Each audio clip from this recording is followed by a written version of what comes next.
அனைவருக்கும் வணக்கம். இதுதான் வெப்பநிலைமானி. வெப்பநிலை அளவிடக்கூடிய ஒரு கருவி.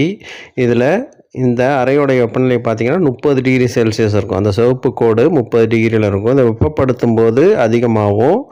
அதுவே பனிக்கட்டியில் வைக்கும்போது அந்த வெப்பநிலை என்ன ஆகுதுன்னு சொல்லி பார்ப்போம். இப்போ பனிக்கட்டி எடுத்தாச்சு, இதில் வைப்போம். அந்த வெப்பநிலை 30 டிகிரி, அதாவது சிவப்பு கோடு கீழே இறங்குவதை பார்க்கலாம்.